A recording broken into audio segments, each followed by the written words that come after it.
जैन साहब बताएं सर, आज का जेम स्टॉक। बिल्कुल, आज भी अनिल जी देख लीजिए, आप हाइस पे लाके छोड़ दिए और 2 मिनट जो लेट हुए पूरा हाइस लाने के लिए किया आपने। आ, देखो, कोई चीज जो ना की हो उसकी भी क्रेडिट मिल रही तो मैं मना नहीं करता। देखो, भगवान झूठ ना बुलाए। देखो, काम करने की तो मैं ले लेता हूँ बिल्कुल। वो बना के आपने देखा ही होगा, जो प्रोमो वोमो कई कई लोगों को बहुत वो लगता भी है, बार बार बजाते हैं, बार बार बजाते हैं। बात तो सही है, लेकिन क्या करें। अब फॉर एग्जाम्पल, अब जैन साहब 1 मिनट और लूंगा, माफी चाहता हूँ। आपके यस तो सर। क्या है, जेम स्टॉक ऐसे है ना, उनको कोई मार्केट से फर्क ही नहीं पड़ता। आपके तो खराब मार्केट में भी लाइफ हाई बनाते हैं ऐसे।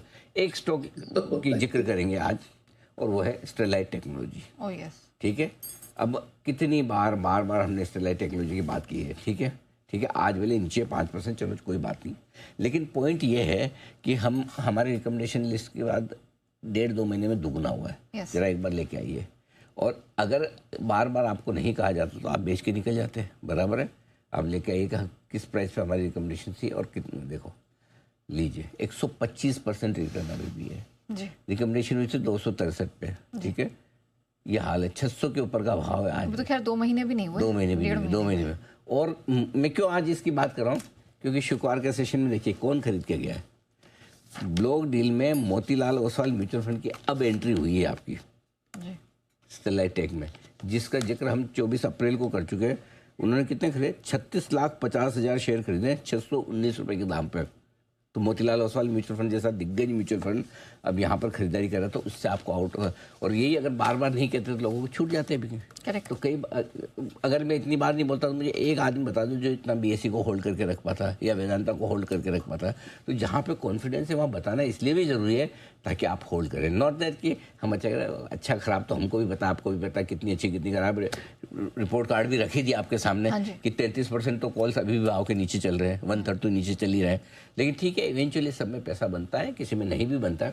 लेकिन बताना इसलिए जरूरी ताकि जिसमें पैसा बन रहा है उसमें आप छोटा ना लें, वो पूरा कमाएं। छोटा छोटा कमाएंगे तो फिर मजा नहीं आएगा, बड़ा पैसा आना चाहिए। आइए जैन साहब, तैयार हैं आप? सर इससे पहले बिल्कुल सर, बिल्कुल। अगर आपकी इजाजत हो तो मैं वो रीट्रेट करना चाहती हूँ। अरे नहीं, माफ करो, अभी जान दो। जैन साहब के टाइम हो गया। जैन साहब के जेम्स बताएं सर। बिल्कुल, आज का स्टॉक वापस से ही पहले भी दिया हुआ टारगेट अचीव हुआ और डिफेंस के स्टॉक जबरदस्त काम कर रहे हैं, और वो है पारस डिफेंस। अगेन एक fantastic company, Paras defence and space technologies. हमने देखा किस तरीके से ये दिखने में तो महंगा लगता, बट यस महंगा है क्योंकि नंबर्स ऐसे हैं और कंपनी के कुछ क्रेडेंशियल्स ऐसे हैं कि उसको पी मल्टीपल भी मिलेगा, ईवी बाई EBITDA भी महंगा मिलेगा, और प्लस डिफेंस के प्ले में इनफैक्ट ये अलग से, इनफैक्ट कई डिफेंस प्ले हमने डिस्कस किए हैं, बट ये बहुत जबरदस्त अपना मतलब परफॉर्मेंस दिखाया। और देखिए रीजन भी है बहुत सारे। तो कंपनी बहुत ही, जैसा आपने ऑप्टिकल फाइबर्स का बात की, तो वैसे ये भी कुछ ऑप्टिक्स का काम करती है। और वैसे ही बता देता हूँ कि ये ओनली मैन्युफैक्चरर है सबमरीन पेरिस्कोप बनाने वाली एशिया पैसिफिक के अंदर। और फिर इंडिया की एक प्राइवेट फर्म जो कि अच्छा खासा हाइपर स्पेक्ट्रल कैमरास बनाती है स्पेस मिशन के लिए। तो जब कोई चीज यूनिक हो, और कुछ इनके पास ऐसे लाइसेंसेस भी है जिससे और अट्रैक्टिवनेस बढ़ता है, दूसरी तरफ कुछ इनके पास कुछ पेटेंट्स भी है जिससे और बेहतर इनका मजबूती दिखती है। सो ओवरऑल एक बहुत ही बढ़िया कंपनी, जो कि डिफेंस में हम देख ही रहे हैं किस तरीके से इंडिया के एक्सपोर्ट्स बढ़ेंगे। और जब भी जियोपॉलिटिकल टेंशन बढ़ती है तो मैं डिफेंस के स्टॉक्स को लाने की कोशिश करता हूं। तो डिफेंस और स्पेस ऑप्टिक्स में, डिफेंस इलेक्ट्रॉनिक्स में कंपनी, हेवी इंजीनियरिंग कुछ, और इलेक्ट्रोमैग्नेटिक पल्स प्रोटेक्शन सॉल्यूशंस, ये सारी चीजें देती है कंपनी। और अपने लाइफ टाइम हाइस पे स्टॉक चल रहा है। जनरली मैं कंसोलिडेटेड स्टॉक देता हूं, बट आज मैंने जानबूझ के एक मतलब लाइफ टाइम हाई वाला स्टॉक जो कि क्रॉस कर चुका है, क्योंकि और मजबूती, नई ट्रेजेक्टरी मुझे दिख रही है यहाँ पे, क्योंकि प्रॉफिट की ग्रोथ जबरदस्त थी। मार्च 2025-26 को कंपेयर करें, बहुत ही बेहतरीन रिजल्ट्स थे।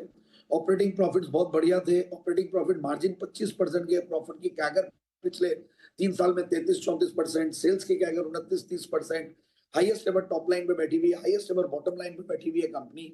एक नेग्लिजिबल डेट, मतलब जीरो डेट ही बोलूंगा। तो ये सारे फंडामेंटल्स को देखने के बाद, और इवन एफआईआई डेज भी अच्छा खासा होल्ड करते हैं 6-7%। तो आई फील कि एक अच्छा डिफेंस का प्ले और बहुत ही यूनिक कई सारी चीजें इस कंपनी में। तो मुझे लगता है कि स्टॉक को बिल्कुल इन लेवल्स पे लिया जा सकता है 1090 के टारगेट्स के। 1090 के बड़े टारगेट्स पारस डिफेंस में बनते हुए दिखाई दे रहे हैं। स्पेस में बढ़िया स्ट्रेंथ रही है और आगे भी जारी रहेगी। इसे आप आने वाले समय के लिए कंसिडर करके चल सकते हैं। आइए एक